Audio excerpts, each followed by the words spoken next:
Ebyankuba Ekiwamba mwabitegedde twogera ku Kisekawumalu. Obutambi bungi nnyo buzzenga bumukuba nga bugamba nti nno Kisekawumalu yeewambye. Kye tutamanyi nti oba kituufu yabadde awambiddwa oba yeewambye Katonda yamanyi. Amawulire ago okuva olwavadde okusaasaana nti nno Kisekawumalu bamuwambye munnange tegalese intaneti kyekimu anti mwavuddemu abavudde ne bamwanukula ne bamugamba boyi obwo obubadi bwogezaako okuzannya ffe twabubuukabuuka dda muntu kyayagala okukuwamba ye ng'otubba kuwa nsonga ki lwaki bakuwamba oyina maanyi kyago agaleetera omuntu okukuwamba ye kibi ki ekyo ky'osobola okukola omuntu n'avaako okuwamba otugamba buno obutambi bw'okola bwe bwabukuviiriddeko okuwamba oba ki tunnyonnyole twagala kumanya wabula nze nga Shila Adita nze bino ebigambo ebyogerebwa sibiinaamu mukono njagala obbagamba nti ate era sibiinaako bukakafu wabula tugenda baleetera obutambi obukakasa ebigambo bineno byenjogera tebivudde mu nze saagala bakisekas fans muveeyo mu attacking ekikazi kibi ekikazi kyogera nnyo ekikazi kino nsazeewo okwogera with evidence gwe twekumireko tutekewo obwo obutambi bwennyini gobeere nga obwewulirirako wabula bwabo bokka aba subscribinga ku channel yaffe woba tewa subscribinga these videos are not for you atera you're not going to get them anywhere unless you do subscribe atera okwate ne kadaako nga buli video yonna gye tutekayo ekutukako bulungi nnyo. Don't leave the videos without commenting. Comment your comments tuzaagala nnyo era nga tuziigiramu ebintu bingi kyova olaba tubagamba nti woba omaze okusubscribinga that's good kwata ku kade akakali waggulu ate era nga buli video ebeera nga eteekeddwako eno channel bagenda kusindikira message kubanga ogenda ba obecoming a member video ezo zirabe ate era oziwe ekigalo tuweeyo ka heart as a sign of appreciation otwage nti naawe osiima ebintu bye tukola ate era yenze Shila Adita without wasting any time njagala tugendeko mu buno obutambi tubuwuliriza bulungi ate era tubeere nga tukomawo.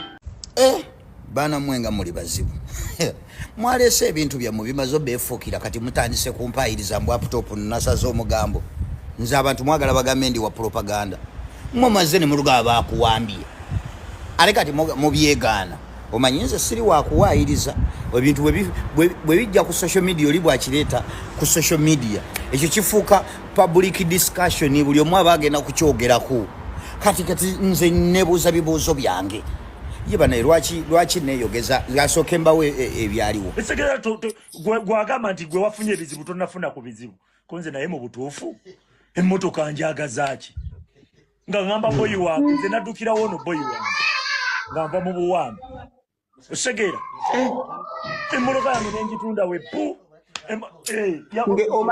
omanyi Kiseke envuga gye babadde bakuvuga ono yaŋŋamba bakuwambye oba tebakuwambye Koze bampambye ne mbalibuuza biki nangamba kati gwe ngero olyawo nentunde emmotoka yange ku layisi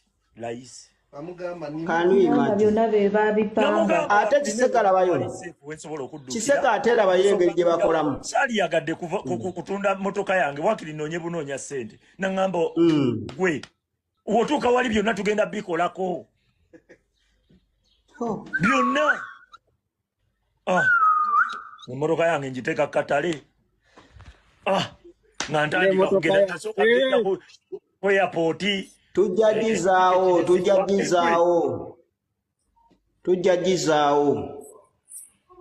kati neewuunya ogenda okudda ku internet ebyo byabadde bigambo byammwe nze temumpayiriza sinnabasalako mugambo ebyo sinze nabyogedde nti simanyi bawambye nze just nebuuziza bibuuzo byange nga concerned fellow ebiseera bino tuli mukubanja abantu bawambibwa kati tulina omuganda waffe bamuwambyeko baba akuwambye mu nnaku 3 ze bakuwambidde mu wabeesimattudemu otya watolose butolosi style ya prison break bakutadde era baba bakutadde mu negotiatinze biki yeki emisinde egyabadde gikutwaza okutunda emmotoka yatundiddwa wabadde olagawa mu nnaku 3 nnaku 4 kale ne bweba wiiki naye nga mwabuzeemu ennaku zabadde 4 kuba bw'ogattagatta event ka last video n'olunaku omuntu lwakomyewo zaali ennaku 4 kati mu nnaku ezo 4 ng'omuntu bamuwambiddemu n'atundiramu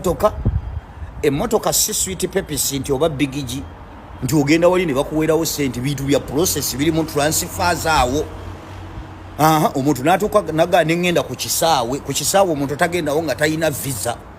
Kakati process ya visa munaku nyaawo kale ne bakuwamba no kisimatoka mu lunaku lumu n'okoma mu lunaku lumu n'otunde emmotoka n'otunda n'ebyomunju byonna n'ebiggwawo n'osigala ku zero. Then n'ofuna n'omuntu awakolera process ya visa express oba eyeriruddawo ey'olunaku olumu n'otambulirawo paka Madagascar ku airport yawa n'otuuka wagenze otya yelwa ate nga wakomyewo. How is your safety now? Kati abawambi kibaleka wangu ledeke katwala twagala tumanyi baani ababadde bawambye okwesti matula kuno emmotoka ya lugenzi eti ebintu byonna byebibuzo byetuba tuwebuuza ng'abantu abafaayo kuba kati saa eno tuli mu kuleebukana n'abawamba oba abawamba bafuuse b'amaanyi bwe batandise kati okusala ensalo bagenze ne mmawange eno tebagenda naffe tulumbayo kati abaalumbye be twagala tumanyi be baani. Omuntu oba wabavuddemu otya mwala kunfulamu ndi musazi wa mugamba simwe mwabyogedde. So ebintu ebibanga bya public ebefuuse public discussion twebuuza okwewala ebinaddako. Omuntu baba bamwegezezaamu ne bamuwamba n'atoloka atunyonyo bwe yatolose oba balina ddiiru gye bakutudde babadde bakuwambira kintu wakoze eki baadde bakuvunaana ki ensonga yaabwe yabadde kikubanga eno tudiiringa ne hostage situation. Oba nga babadde bakuwambye omuntu alina ensonga aba yakuwadde ensonga lwaki yakuwambye mwanegotiate nze bunegotiate nze nakuleka era mwanegotiate nze eki naye ebintu bino engeri gye bya happening nze mu nnaku nnya yokka ye yammazeeko wuzo. Muntu ayinza okwagala okutunda emmotoka muganda wange emmotoka nga ya process ofunirawo omuguzi amangu ago n'akashingirawo ne visa nefulumirawo ne bwebawo bakuwambidde mu wiiki ffe tutunuulira last post eyasembayo nga tonnabambibwa ne positi eyaddako ng'okomyewo mu buwambi nga ndaba ennaku ziri nnya. Onambuulira temumpayiriza mbu nze ndi musazi wa mugambo nze siri wa propaganda nze ndeeta bujulizi kati ebyo byali bigambo byammwe byali byange. Mujja mutunnyonnyole teri byakugira wa tumanye baani abo baagala okutuwambira abantu baffe bonna bali valuable. Kati batwala okumanya omuwambi this is a hostage situation. Eyawambira kati eyawambye kati yategedde nti wagize waloopye ku poliisi kuba eyo si Uganda. Uganda eyo ogamba nti poliisi sijja kuyambibwa ezo ensi zikuze oba olina okuloopa ku poliisi nenyonnyola wadde mu kifo kyo kiki bampambiddemu nazze ntya bakusutte bintu muddemu mu byediting mujje mu bitunnyonnyola. Ebyagudde ku serebu waffe Omaro Kiseka w'ebityo birabise abantu bavuddeyo ne babanga bamusongamu olugalo ne bamugamba boyi toddamu kukola stanti za kwewamba teri muntu ayina budde bugenda kukuwamba. Nze nga Shila Adita siyina kyengenda kwogera kweno nsonga kubanga simanyi kiri mu bulamu bwa Kiseka era simanyi bwatambuza bulamu bwe na biki ebyo ebimutuukako kyovola bankugambye sigenda kwogera nti oba yabadde mulimba oba yabadde mutuufu lwansonga ebintu bisobola okugwawo ne tubitwalanga ebyomuzannyo. Tujjukire nti nno waliyo abavubuka abavaayoko ne bakola obutambi nga bagamba bajja kutta Omaro Kiseka.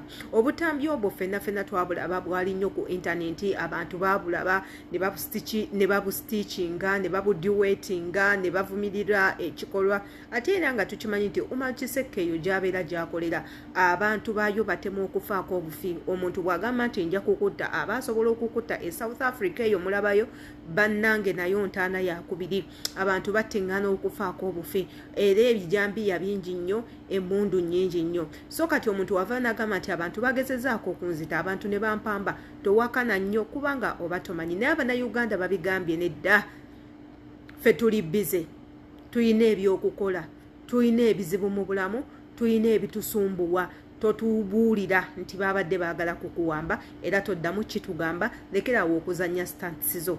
Kati nno ng'ebyo tubivuddeko tugendako ewa Anti Kayima Jjajja Kayima Arthur Kayima bwe yategese Christmas munnange ne yeetala n'afumba ettooke n'awaata ettooke n'abeera mu fumbiro ne yeetalaatala gwe wenna atanaba kulaba butambi bunene obwa Christmas gwe tuula wano eno tugenda kuba tubukuwa olabe engeri jjajja Kayima gye yabaddemu mu lunaku lwa Christmas gwe beerako totuvaako tubeere nga tukuyisaako mu butambi buno ate era tukomewo teekawo emmere yange sikulaba ng'ogyerijja tegafaanagana gungu toddamu kuwaata matooke kampatiya abiri gokka kuba kati bakuyita kakyama mamera ne bwe nakuyigiriza kati togenda kukola ki you're not going to get it olaba ettooke bwe lifaanana olaba ettooke erinyirira iyo isaleesala sokolabe tulina mu biyungu abaana abawo nindeseko kati nnyo sigamba kulisala okulisala jjo tulisaze but the problem is likyamye terinyirira enemmere erikaabako ati yakunyiga sweet yakunyiga naye erikaabako era ekitege tebula ne bw'oba oginyize tuli mu biyungu tufu omwana omuwala ali ku masimu ne waba afube bulungi atya nze ne bamutanyogirako nti fumbe mwemweweeyo nze nja kufumba nawe tata yagulya wenyona nenya victoria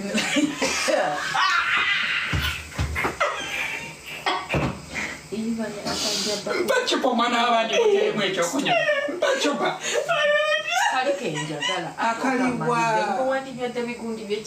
kati ogenda kunywa kaki champagne ati teri mugu terinaba wakizadde mu fridge mweri mu fridge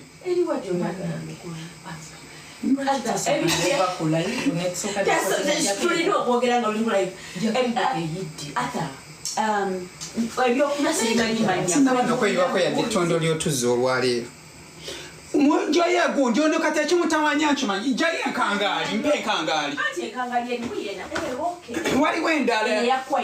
You see, you're young. I got a sparkling or you got a. And she told me you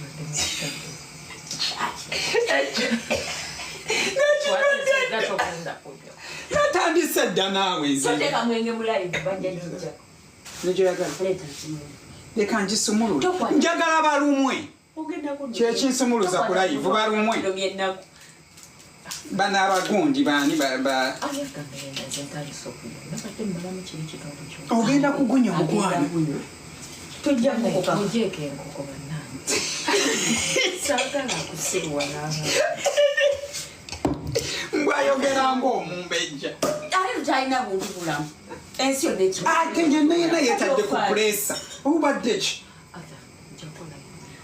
sigenda kugijjako kwata egirasi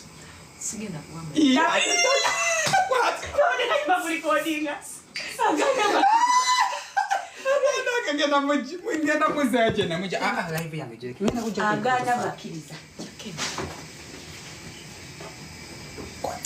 njagala kuteeka mu green papers. No, you can still zijja kwejjisa zokka. Ajja nfugira. Bere wano lya kusasulira. Tukuwe sente feka. Tupeko. Iyo Victoria.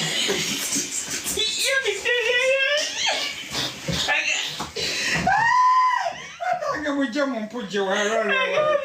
Kaka. Anga tutende. Victoria Lane.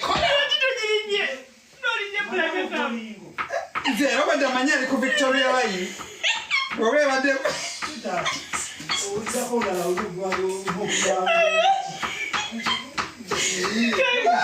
Jesus. Victoria Line. Victoria Line. That's someone nice. Yataka kuchogerera mu summer. Ngensena nje Victoria bere kola. Nako Christmas day kola. Right sijo. Kale waliyo abakyala bali eyo nga tebamanyi kuwaata tooke gye bali bangi nnyo nange sigenda kwejjamu kuba munnange sigenda kwejjamu tukyaliyo tuli bangi nnyo naye jjajja Kayima atukakasiza anti Kayima tukakasiza nti ye lwakeera bukeezi ku makya n'afuna bitonde bya mwami naye asobola okubeera omukyala anti awaasa ettooke mu sekendi busekendi ng'alitadde wali ate n'aliwaata bulungi n'asalaasala engeri gy'asalaasalamu bikozesebwa oyinza okugamba sina musajja nga nze wano Adita n'akatungulu nsobola okukamalako olunaku nga ndi mu kukasala katungulu kamu bwe kati sikyewaaniramu munnange nze saafuna chance ekuzibwa maama nfunye chance ekuzibwa taata wange ate musajja single father nenfuna chance ekuzibwa jjajja ate bajjajja mubamanyi jjajja mwami takukkiriza yadde okwesenera amazzi yadde okweyoleza essowaani kwegamba n'okulanga olyawo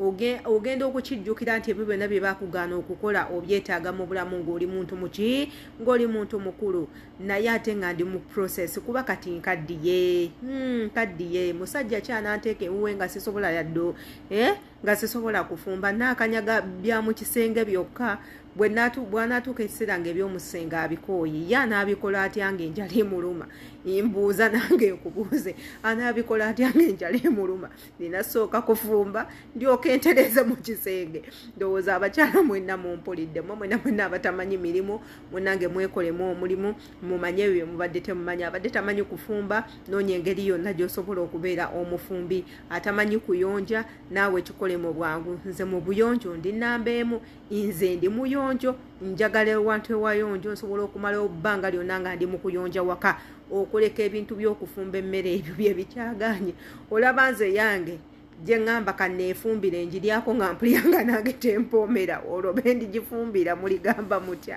yenze Shira Adita akambaje endowooza yammwe mu comment section imbagala nnyo.